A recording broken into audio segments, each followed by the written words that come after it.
Bună! Astăzi vreau să împachetez două comenzi de huse personalizate, însemnând faptul că persoana în cauză poate să-și aleagă ce charm dorește, ce sticker dorește, ce citat dorește, pentru că am și citate deja achiziționate, motivaționale și foarte inspiraționale. Pot să pun un nume personalizat, pot să pun citat personalizat sau o mică poză, o poză alb-negru. Am făcut doar o dată cu o poză alb-negru pentru o mămică cu un bebel. Și avem aici prima husă, este absolut superbă. Dacă vedeți ceva negru pe mâinile mele, este de la vopsea, pentru că mi-am vopsit genele și din păcate n-am folosit mânuși și normal că nu se mai curăță decât după câteva zile.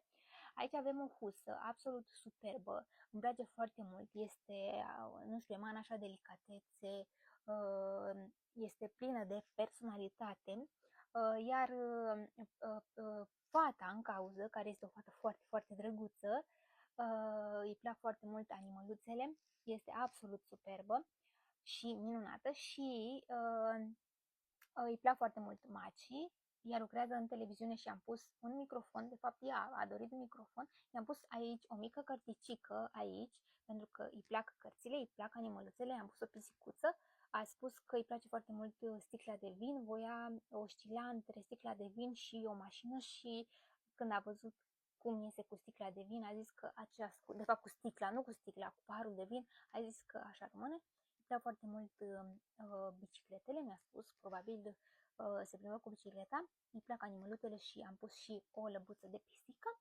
Am pus o inițială cu o inițială ce vine de la numele băiețelului ei și am mai pus aici o cărticică, o notă muzicală, o altă cărticică și am pus copacul vieții, dacă zic bine. Și ce sticăre s-a vrut. Deci aceasta este prima husă și o să o împachetăm. Am pus buretele, o să o punem, o să folosim o folie cu bule ca să ajungă în siguranță. Așa, și folosim niște sticăre din acestea foarte, foarte drăguțe, cu inimioare și cu niște scheleți, dacă zic bine așa. Așa, ca să lipim pur și simplu folia, să nu se dezlipească, să ajungă în siguranță și pun câte 3-4 ca să se ajungă. Sunt foarte drăguțe sticările astea și le-am luat de pe Shein, mi-au plăcut foarte mult și așa arată. Foarte, foarte drăguțe, foarte. Așa, și o să mai punem niște sticăre, două sticăre motivaționale și o pereche de cerceluși, tot de pe Shein. Luați o pereche de cerceluși, da? Punem și acest săculeț din organza, dacă zic bine, și punem într-un plic. Plicul are înăuntru protecție.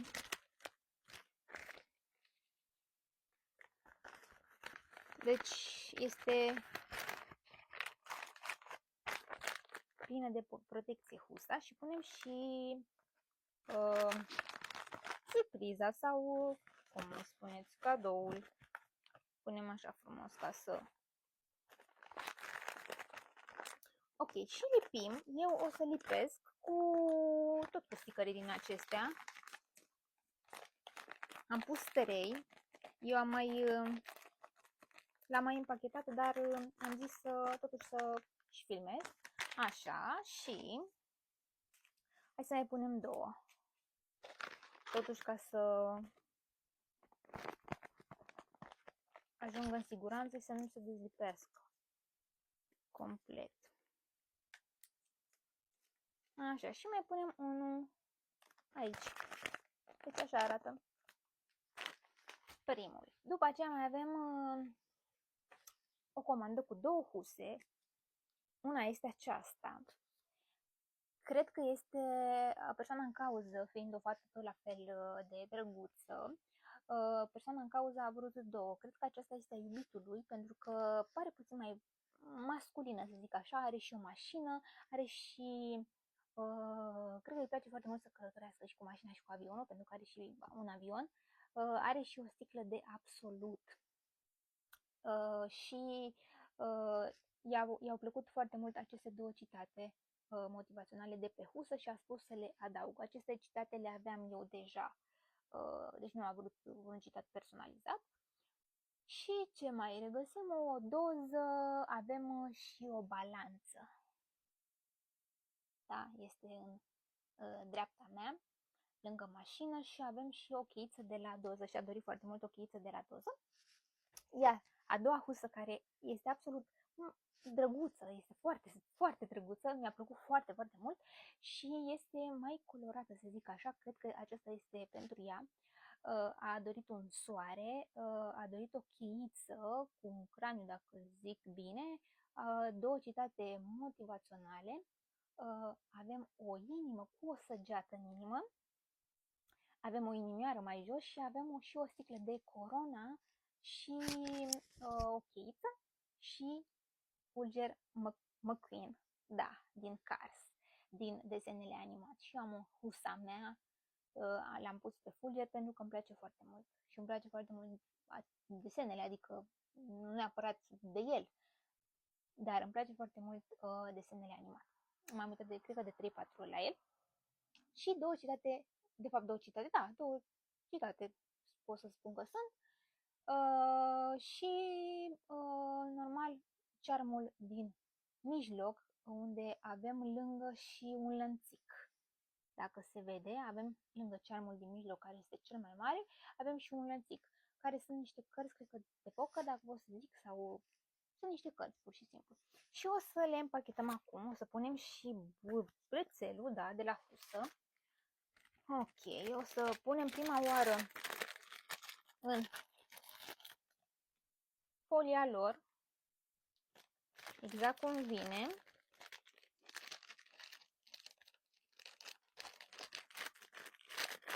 Ok. Da, deci am pus husa mai mare și acum punem și husa mai mică, care este de iPhone 13. Ok. Foarte, foarte drăguță. Și punem în două folii, dacă pot să zic, tot la fel cu bule de protecție, și punem husa mai mare în aceasta, care este puțin mai lungă. Așa. Și o să o lipim la fel cu sticăre, cu inimioare. O să punem 3 sticăre